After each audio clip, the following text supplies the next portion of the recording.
You don't know White Star Magic? No. So that's Walbury soap. Yes. Oh. And I'm doing cowboy. It's like people get my number, call me. For me, what I do, I paint my street art on the wall. I put my number there. You know, everyone is passing there. Everyone passing on my painting. Okay, so I don't just paint there. I just paint. Then after writing my name, then I put my number. So I'm getting more all my business. People calling me, Abdul, I want you to paint my picture. Can you? Yes, I can paint. You understand? Even there's those companies like that of White Star, they call me, Abdul, can you do wall branding art on the walls? Yes, I can do. You understand? Even like to do community work in Kawempe, it's like I can't move from Kawempe to other side. You understand? It's very difficult for me to go in town. You understand? Or in Nakasero. You understand? People ask a lot of money to brand your stuff, to put your work. Yeah. That's why I'm mainly working in there in Kawempe. And it's very difficult for me to move from Kawempe and go to Masaka. You understand? That's a big challenge.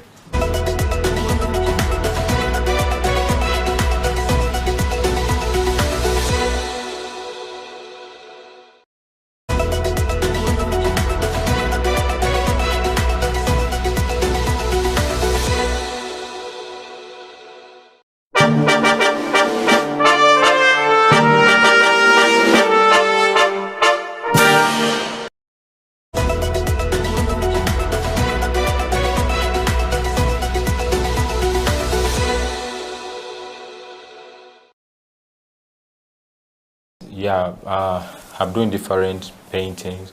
I do all branding right now. Okay. So as you say that I need like to do community work and do other business. So I'm doing White Star.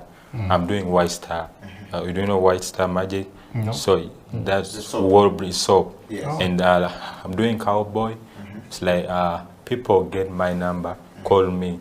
For me, what I do, I paint my street art on the wall. I put my number there. You know, everyone is passing there. Everyone passing on my painting. Okay, so I don't just paint there. I just paint. Then after writing my name, then I put my number. So I'm getting more all my business. People calling me, Abdul, I want you to paint my picture. Can you? Yes, I can paint. You understand? Even there's those companies like that of White Star, they call me, Abdul, can you do wall branding art on the walls? Yes, I can do. You understand? Even like to do community work in Kawempe, it's like I can't move from Kawempe to other side. You understand? It's very difficult for me to go in town. You understand? Or in Nakasero.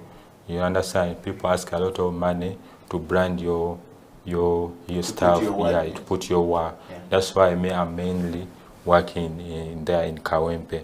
And it's very difficult for me to move from Kawempe and go to Masaka. You understand? That's a big challenge.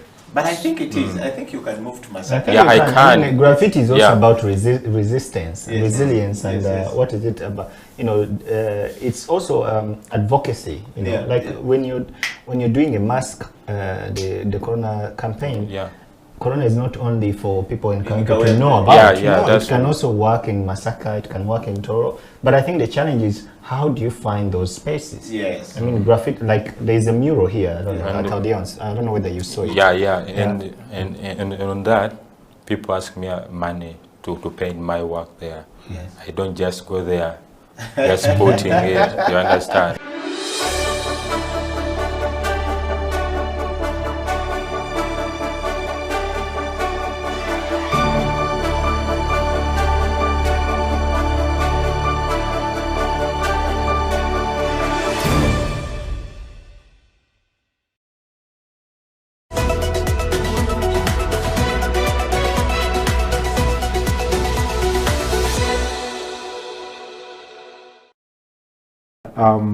For the teams out there, okay, we have very many teams in the NBL.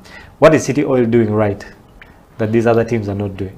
Because we need to see more teams actually, give you guys competition and also get to that international level. All right. So what are other teams not doing that they should emulate? Yeah. Okay. Interesting. There's so many things. Definitely, as a club, we are very ambitious. Okay. When we had just started this club, we said we wanted to be in Africa competition 5 years later. Yeah. But when we came in immediately, we won the league, and we changed our mind that we don't want to think 5 years later. 5 years. We want to start now, and because of that mindset that we want to be playing at the top level in Africa, that means you have to do so many things back here at home to be at that level. So we are very ambitious.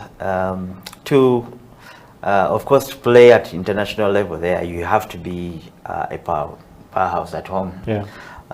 That's why we have to win for us to be able to play international, because those are the rules. If you're playing ball, you have to be a champion. You have to be the champion at home. Yeah, if you're not, then you can't play ball. Yeah. So we want to keep winning at home because we want to be in ball. Yeah.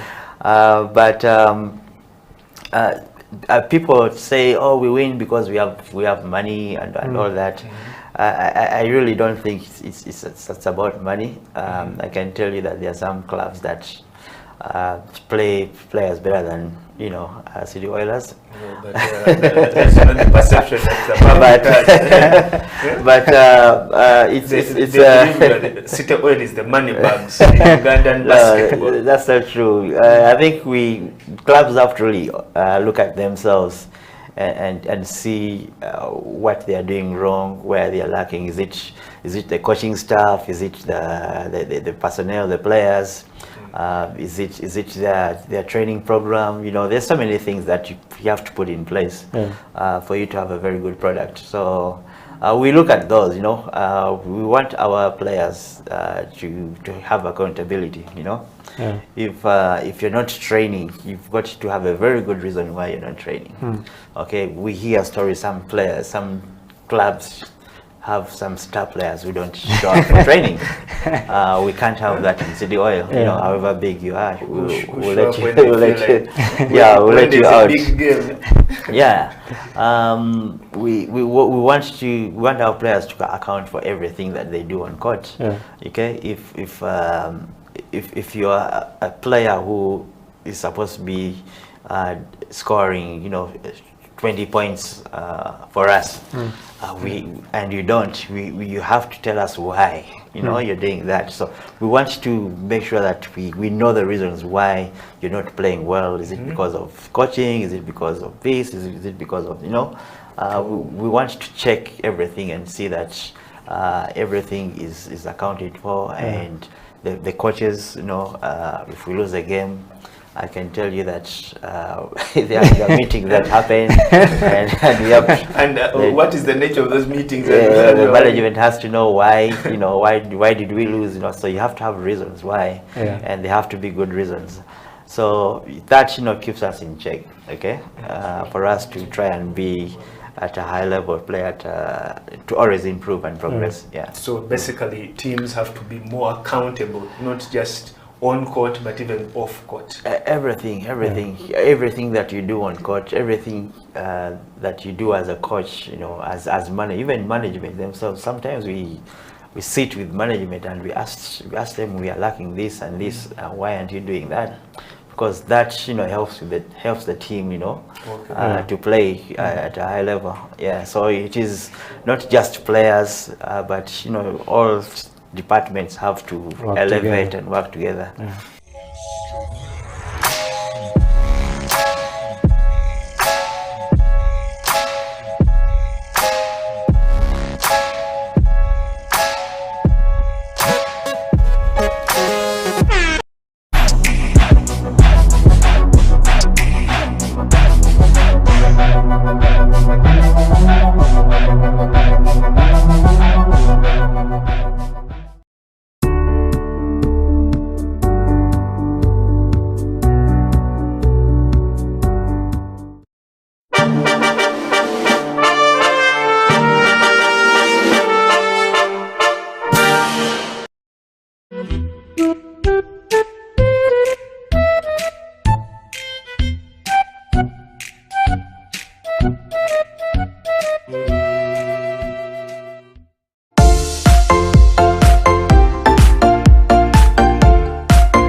It is a CEO Bench, Eddie Okela, Linda Tibot in the studio. We're talking about change management, leadership and transformation. And of course, Linda is from the Bite of Benin, a West African restaurant based in the capital city of Kampala, Uganda, in the Pearl of Africa. If you haven't been to Uganda, then you don't know what you're missing in the African continent. You can see Linda's a restaurant in Kampala. So, and then switching from law to food, this really shows you that we are a place to visit. But aside from that, Linda, welcome back to the program. Thank you. We're going to dive into the restaurant business. First, we need to serve you some coffee, so please. Is this fresh from Africa? Yes. West Africa? This is no. This is fresh from Bududa, and since the French is talking about the new Africa, France relationship, we decided we need to have a French press in this thing, so that we can put the French to their cold. Merci beaucoup. Merci. And so you can also pour a cup of coffee for yourself, and we like to make the CEOs feel okay, and Linda is in the studio feeling okay. Take a drink, because the West African food is really hot. We know that. Yes. It depends. Yes. as my master's law lecturer would say, it depends. Yes. But I want to take you straight, Linda, first, in fact, on that question. The Nigerian food, the West African food in Kampala, do you have customers? Because you have food. One time I was in Nigeria, you guys, let me tell you the story. So in Nigeria, and we walked into a restaurant, and they said they give you water, you wash your hands very nicely, and then there's a big people in suits, we're all in suits, and like, guys starts removing their jacket off. Oh, that should have won you. Yes. And then the other guys, the people are standing nicely, service guys doing the stuff. You remove your jacket off, you give it to this gentleman. And then you remove your tie off, you give it to this gentleman. Remove your shirt off, you give it. Then we're given the towel. I'm like, yo, Oga, what we're doing now in this restaurant? I said, no, you're going to eat food. This is how we do it here. I was like, no. This is like, I'm going to be kidnapped. Oh, gosh. When we went inside to eat food, everyone was eating food, but they were crying. They were sweating like. It was tears of joy. It was tears of the joy from the taste, the amazing taste of that. Let's talk about change management from... First of all, the name Bite of Benin, we were deliberate about the name, right?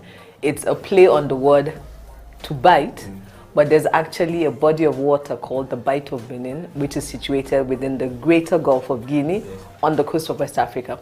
So it's either called the That's Bite... the only time I learned the only thing I respect from my history. These other things I don't respect. Because now you're talking about, So it's either the Bite or the Bay of Benin, but we named it Bite of Benin, and it's always a great conversation starter, right? So our intention is to offer food across the 16 West African countries, right? We have foods that are common to us. We have the jollof rice, we'll talk about that. We have the different sauces. So what you'll find is maybe slight differences in the technique or some of the ingredients used. Okay. Yes. And that's what the Bite of Benin is all about. Yes. Why did you decide to put this restaurant in Kampala, not anywhere else? First, we're based here in Uganda, but more importantly, we wanted to set up a place where you would come in and explore West African food. So the Bite of Benin is not just about food. Our plan actually is to have it as a center where you would have the arts, so music, spoken word, poetry, artists, painters, sort of like a gallery also, showcasing what we have in West Africa. That is the overall plan for the Bite of Benin. So it's not just about food, but actually bringing West Africa to Uganda, to East Africa. Yeah. Okay. One dish at a time. Wow. One dish at a time. One dish at a time. The West Africans always want to own Africa. Their dish. Sorry. A sip of coffee. You always want to own Africa. We want to know, is it because you feel like the rest of the East Africa and South Africa and the Central Africa are not doing a good job in marketing Africa, or you guys just say we're going to take over? We're going to take over Doga. If you at all. Let's talk about this Doga. At all. So the average West African, like I said, right? I've had instances where because we are, should I say overly confident? Well, I don't think we're overly confident, but there's that confidence in who you are as a person, right? And you just walk up and, oh, I've heard stories of, my auntie was in Russia at some point. There was an Igbo man selling plantain, gonja, in Siberia. We don't have snow in Nigeria. Not Siberia quality snow. No.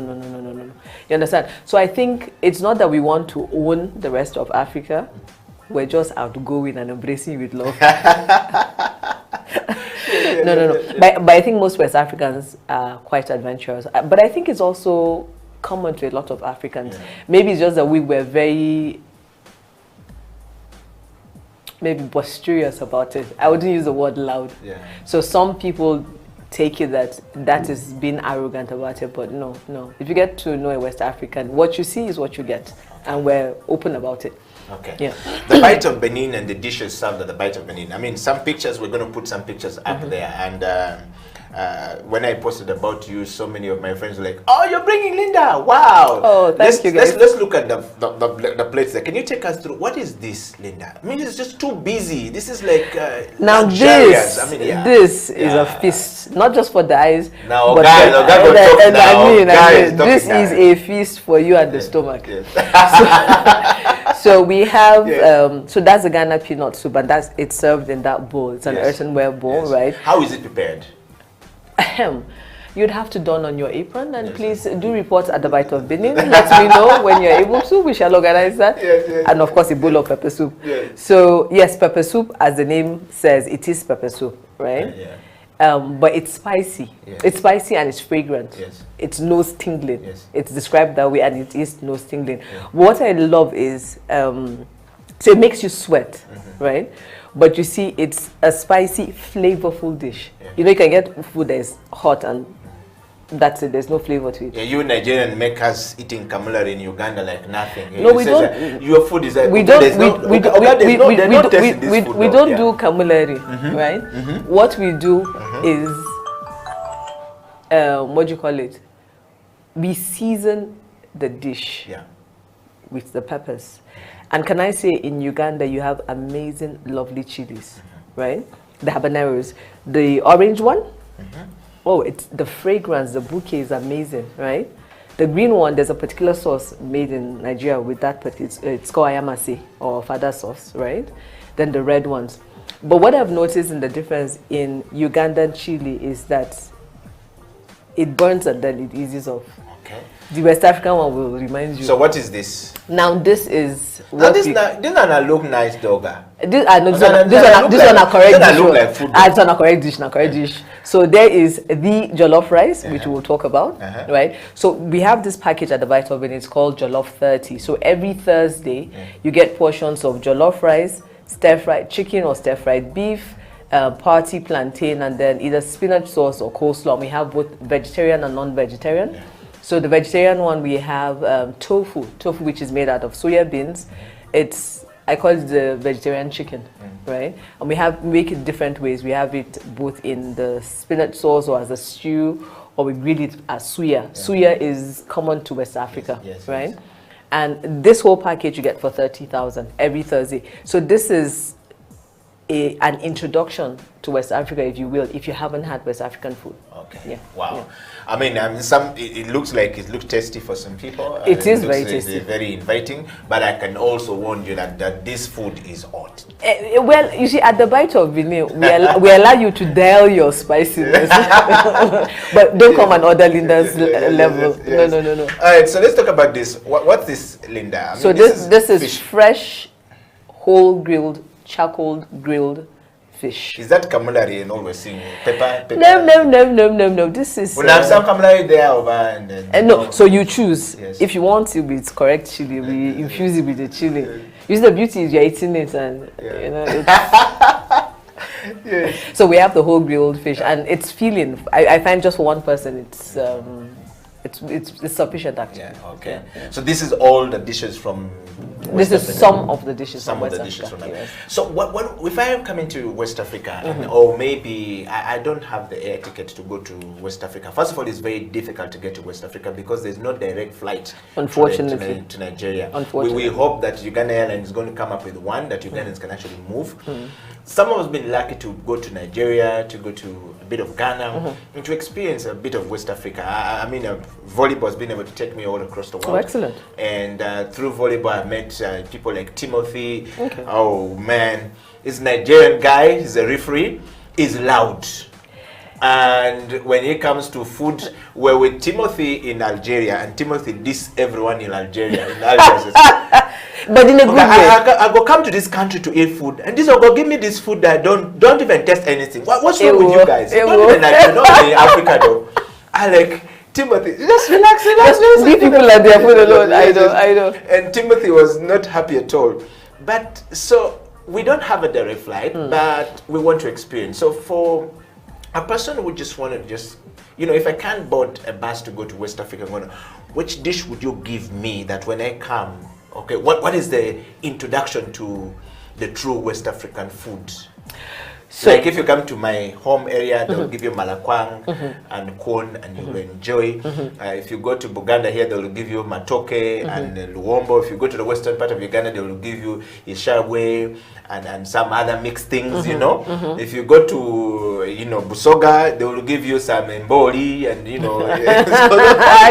I hear you. Yes. So if you came to not if the you bite came, of Benin in Kampala, you're welcome to the Bite of Now. Please, I do hope you come. Jollof rice, right, is an introduction to West Africa, right? And I know there's this seeming feud about jollof rice, but let me say this, okay? Can we just have a picture of jollof rice somewhere up there, right? Jollof rice, funny enough, jollof is originally what does it mean? From the Wolof Kingdom in Senegal. Wow. But the Nigerians and the Ghanaians collected it and moved forward with it. Okay? Typical of Nigerians always, and Ghanaians, we moved forward with it. So like the other day, I told someone, right? When he came, he said, which jollof rice do you have? So I told him, I said, there's only one jollof. I told him, I said, there's only one king and there are many contenders. Being Nigerian, I made it obvious. It is a jollof rice. Before the Ghanaians will come for me. No, but I would say start with jollof rice. Then I also always ask people to try the stews. So we do tomato stew. Now, West African tomato stew is heavy on tomatoes. We use a lot of tomatoes. I'll give you an example. If I was using, say, 4 kilos of tomatoes, right, I would put in maybe 2 kilos of onions. So which one is jollof rice from here? It's the one on the left. Do you have a picture? I think we have a picture of jollof rice. Yeah, certainly. Right, so I'll just quickly run over. There's jollof rice. There's egusi soup in front, which looks like scrambled eggs. That's the feedback I get. But that is not eggs. That's actually a type of melon seed from West Africa that we grind and then mix. So this is the jollof rice. This is jollof rice. So that red color comes from the tomatoes. We don't add any food coloring because I've had questions on that. So that comes from it, and then we use because we don't have what we call tatashe, which is the big red peppers we use in Nigeria, which is deep red color. We use the red capsicum here, the red bell peppers. It sort of gives us that same color, but not quite. But hey, when in Rome, you do as the Romans do. Yes. Right? Yeah. Okay. So talking of that, Linda, as we come to the end of the show, what are you looking forward to with this restaurant in Kampala? What do you want to achieve with this restaurant in Kampala besides money? Well, that's a good point. First is to make body well. For you to understand what make body well means, you need to come to Bite of Benin. What do you mean that body well? Body well, that meaning what? At all. Make body well. Come to the Bite of Benin. We'll talk about that, and you will make body well. No worry. But our intention actually is to introduce West Africa one dish at a time to East Africa. There's a lot of commonality actually between our meals, right? Well, not our meals, but the ingredients. I'll give you an example. Bitter leaf. It's called mururuza here or bombo. The first reaction when I mention it is, It's bitter. And I say yes. But there's a way we wash it and use it with the sauce we use, which is the egusi, right? And when you eat it, it leaves a sweet aftertaste. There's also water leaf. I honestly have forgotten the botanical name to it, right? But each time I point it out, people say it's a weed, and I say, when you find that weed, please bring it to me. We use it to cook, right? Yes, yes. Stuff like the hibiscus. We use it to make zoborodo. Zoborodo is a drink. So at the bite, we call them bite seals. We don't do cocktails. And it goes perfectly well with the make body well. So our intention at the Bite of Benin is to introduce West Africa to East Africa, one dish at a time. Come experience West Africa. The pepper soup also, we'll dial it back a bit for you. We can have maybe a tub of yogurt or some milk. Now this is called Chapman. Yes. It's an iconic Nigerian drink. Yes. Most Nigerians, when they walk in, it brings back childhood memories for us, you know, only at the Bite of Benin. So come, make me shake body. This one is the correct one. It's the correct one. I take you make body well. You're good to go. So then I have a question to you here from, you know, we call himself, he's called the king of the house of Kirunda. That's how he called himself. King of boys. Yes, yes. And then he's a very good friend of mine. This is, he's called Leo Kirunda. He says, you now ask Oga that Oga, make body well. What is make body well? So let's talk about what is make body well. Because this seems to be, everyone who comes to Bite of Benin or to West Africa comes back asking, make body well. Yes. So what's make body well? So my mom, she retired as an English lecturer in Nigeria, and she loves cooking. My grandmother actually set up a hotel cum restaurant. She also loved cooking, right? So my mom got into cooking competitions actually. Yes. I've actually found instances where people don't know her name, but she has this dish which is a very tasty, flavorful, spicy, either she could do chicken or goat, but often was chicken, called Make Body Well. Right? So she actually wrote a recipe book, you know. And when we set up the restaurant, I told her, I said, there's a dish I'm going to name after. And she had a laugh. I said, no, I'm serious, right? So that is it. Make body well. It's a goat platter we have at the Bite of Benin. It's, Leo is saying you will thank me later when you ask her that question. I bet Leo, can't chop her more. We dial it back, but can't chop her. We do it. We do it. Okay, Linda. Towards the end, we're talking about the transformation, of course, you know, here. What is your ideal transformation as a person? First of all, as a lawyer, you know, and then as a restaurant owner, as a food, you know, enthusiast now, businesswoman. You know, what is your ideal understanding of transformation with everything that you do as a person, to the community, to individuals, to the nation? When I thought about this, we're not thinking. Transformation. Yes. It has so many meanings behind it. With everything you do. Being able to, okay, so I'll give you very, very quick example is if we're able to, as Bite of Benin, for example, able to get Ugandans or people living in Kampala in Uganda comfortable and confident to walk into the Bite and say, I'd like to try this. Okay? That's one aspect of transformation. Okay? If as Bite of Benin, we're also able to train cooks and chefs who are versed in West African food and fusing it in some aspects with the food from Uganda, right? From time to time, that is some transformation also. All right. And I mean, just to ask this question, somebody just sent me this question. Says, Eddie Okila, thank you very much. He's written some very hard Nigerian word. This is surely a Nigerian in Kampala. And says, that sister of mine is doing a great job. Thank you. Just like most Nigerians come here and you know, involved in many things, but we love the fact that she's trying to make the West African culture quite very eminent in Kampala. We enjoy it, we love it. One question for me, for Linda. Will she ever go back to law? Because we think she's just practicing this because there is no room for her to go back to law. Yes. Are you going to leave this thing and go back to law? You'll continue? Like I said, I never left law. Yes. Right? I'm not 100% engaged in law as I was in the beginning, right?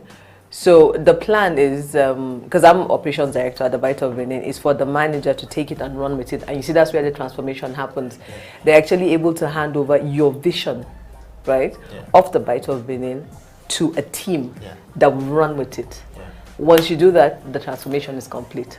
Wow. Yeah. One more question, Linda. Thank you very much, Eddie Okela, for bringing Linda to the show. And you got about 200 questions coming from Nigeria. I can't read all of them, guys. Pidgin English there. Yes. But I want to try this one out. So this is coming from somebody, a Nigerian based in London, Eastern London. He's saying, thank you very much. I didn't know that there's a Nigerian in Uganda actually making us proud. We Nigeria will take over whenever we go. Not the talk that one, no. Yes. And but our question is very interesting. It says, I love what my sister there is doing. Eddie, I just want to know from her. She's not talked about the goat we eat with the skin, with the you know. She need to sell. That is the real, true Nigerian food. Yes. So thank you very much. What is goat here we eat? How do you eat a goat with skin, Linda? Oh, how not? No. You just no. You use your cutlery cutout and you eat it. Yes. So for us, when we make, she's saying that is a real traditional West African food. Yes. That's scary. It's not. But you see, that's the thing, right? If you're open about food, and I'll tell you this, for me, I'm always willing to try new food, as long as I know the ingredients, which is why when you come to the Bite of Benin, our menu is descriptive, okay? Which is why I've written in there, mururuza or bitter leaf, so you know instantly, okay, this is happening. Then, okay, so like we have eforiro, right? Yes. Eforiro is a one-pot flavorful soup, right? With spinach in it. It has everything inside. It has tripe, it has cow skin, it has offals. Yes, we do use that, right? But your sister, cow skin. Yes. Okay, you know cow skin. No. You see, they always ask me, well, we use it to make leather. We eat in Nigeria. We eat half. You're eating her shoes. No, we eat half of the cow skin. We make leather with the other half. But it's only in Nigeria. Only West Africa. Only West Africa special. So, and you see, even the cow tail, we get the cow tail with the skin. I don't know, I've lost count of how many times I've laughed. Yes. Cow skin, or oxtail, with the skin on. Yes, it's delicious. Yes. The goat pepper soup, we make it with the skin. Now, that is where you get the real flavor of the goat. Or as we say in Nigeria, the perfume. You know, the perfume go enter you know, and we do what we call, so sometimes we actually roast the whole goat. Yes. So before COVID, or rather as I tell people, there's BCC, which is before COVID and curfew. There's DCC, which is during COVID and curfew, which is where we're at now. Yes. I'm sincerely praying for so you're not looking for after COVID. Thank you, and curfew, right? So we used to have concerts at the Bite of Benin. We had one every month from September. It was quite popular. One Friday a month, right? And we'd have this huge goat at the back, somersaulting. My Nigerian people know somersaulting goat, somersaulting chicken. You know, and it was absolutely lovely. With COVID, curfew, and all, the world has changed, right? Yes. So, excuse me. We're trying to see how to get back on track. Okay, how do we get back on track? We've been literally, it's a dance. Yes. Okay, so I'm sure I remember I told you the other day. I said each time there's a lockdown, we don't reopen, we restart. And I'm just wondering how many times we're going to restart. So we've gone from hanging on by our fingernails to now by our fingertips, and the muzzle pull is becoming a bit heavy. You know. One of the things that has helped, and I think I mentioned this to you, for us to get in towards something. There's an organization I think I mentioned to you. It's called BNI. I think you should have a word with them. It's called Business Network International. We joined in June, and it's a network for business owners. It's global, and it is working. Okay, so for us, it's bringing us, or rather helping us, to come back to a new bite of Benin, because the old normal has gone. We're not going back to. So each time someone says we're going, oh, the new normal, there's no new normal. It's a new way of doing business, right? So a new way for you also to do business is come and chop that goat pepper soup skin on it. But when you just wrap up the show with somebody just called me, sent me a message here, and I just want to read this quite quickly. And he's saying it's a private message. I mean, people like to send private messages, and so he's saying, Eddie Killer, thank you so much. I have a comment. There's a number of comments on YouTube. I'm just going to go to YouTube, guys, and to all the guys on Twitter. Thank you very much, first of all, for following the show. I want to take you straight to some of these comments that are coming on YouTube, which are very interesting. But one of them, somebody saying, "Can Linda please explain to us what really is making the goat with pepper with the skin means?" Do these guys eat the goat with the skin? This is the reason why we have shortage of leather. I have one coming from Mediwato Chom. Law and food are a good mix after all. There is a growing jurisprudence on the right to food. Anyway, anyone needs to diversify their income streams regardless of their profession. Good job, Linda. That's coming from Mediwato Chom. And then he goes on to say he's a lawyer. I mean, he's a land right. When he said jurisprudence, I knew it. Yeah. And he says, I will come for a West African food experience soon to support your business, Linda. Thank you very much. I have another question coming from another person here who says, Eddie Okila, thank you very much. Could you please ask that lady, what do they exactly mean they prepare a goat with the skin, cow with the skin? How do you eat a cow with the skin? What happened to the... I see this is now becoming that... Okay. So I know Amos Wekesa is curious. When we met with Amos Wekesa, he said he wants to come for I know. Amos, you want to go and eat the goat with the skin. I mean, how are you going to do this? I'm laughing my head off now. Yes. So how is this prepared? People want to know how it's prepared. Uganda is actually very stunned right now. I got so many messages, 500 messages on Messenger. Guys, I can't read these messages. This is hilarious. Guys, can we do this? Yes. You guys, Eddie and I will work out a date. Yes. We'll have the goat somersaulting with the skin. No, but serious. Okay, so when we cook with the goat with the skin, right? Yes. And then you cook without the skin. There's a difference. The flavor, right? The perfume, as we call it. Yes. It actually becomes more intense in the sauce or in the soup. Yeah. So we're eating good. I'll give you an example. The other day, a group of Nigerians were visiting, and he had ordered for egusi goat. So as I'm wont to do, I walked around. I usually get feedback from clients who are at the restaurant, and I asked if he was okay. And he sort of kept quiet. So I now switch over and I said, bros, talk to me now. What's in the happen? So he said, hey, now they talk. I said, how far? He said, that goat egusi. I said, what about it? He said, it didn't taste like egusi goat. I said, I know, because we didn't cook the goat meat in the egusi soup. So when you cook the goat with the skin in the sauce, right, it imparts a particular flavor to it. They can quickly identify and say, this is goat. Yeah. Okay? So for us, that is it. You can take it out, but really and truly, West African will ask you, who did I offend that you're bringing it to me without the skin? I bet who I offend. All right, wow. Linda, thank you so much. So what is the one last word we can pick from you going forward? If you just look into this camera and just tell us the three things we should pick from you, crossing from law, like Diwato Choma said, to, food. And he says with all these food rights coming, we need a lawyer to be in that space to sort of like understand the, the cross mix between the two. But we just want to know from you, what are those three things you want to leave us with here about our culture? Africans are not very proud of our culture. West African people are very proud of their culture. The East African people are not very proud of their culture.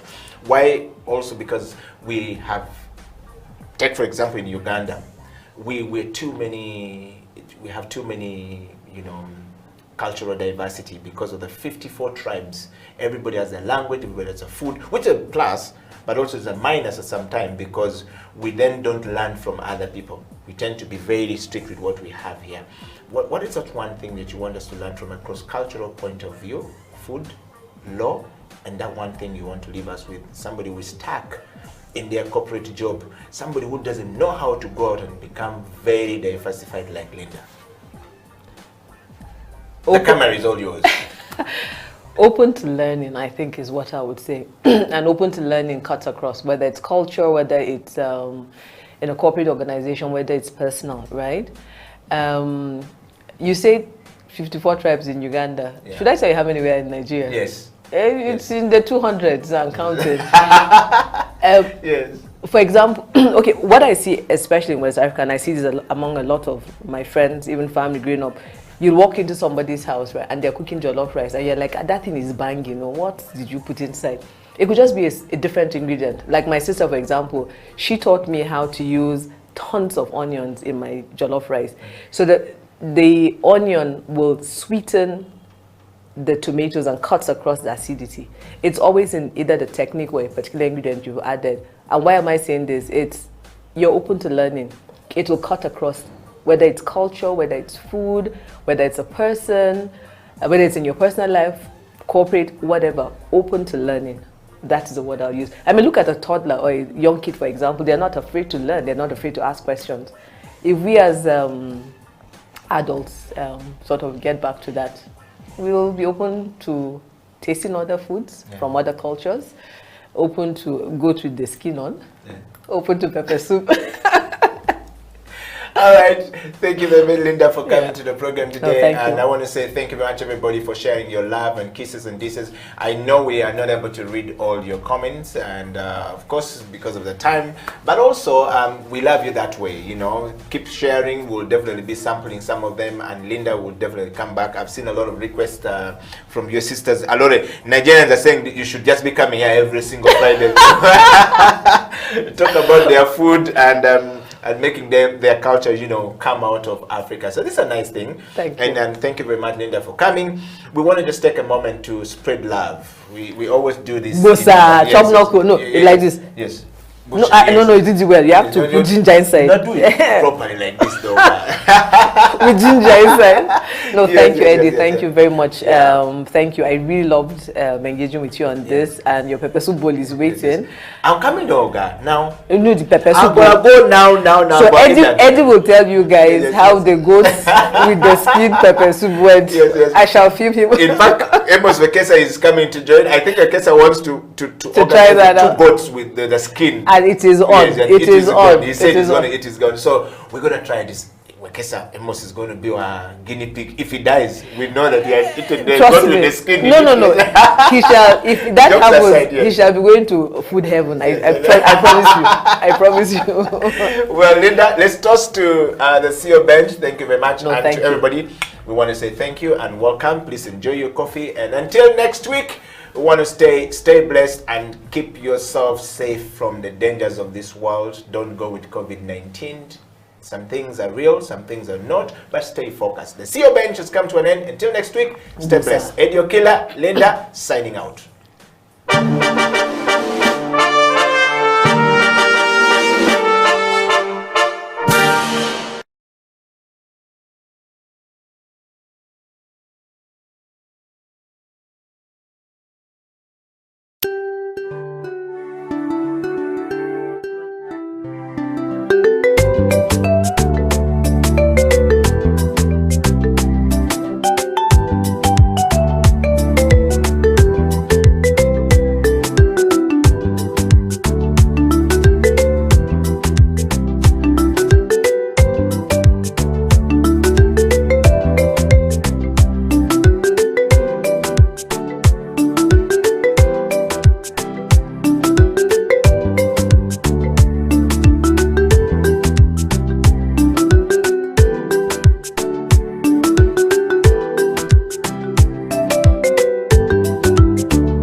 Good afternoon. It is Slam Dunk Basketball Talk. My name is Felix Opal.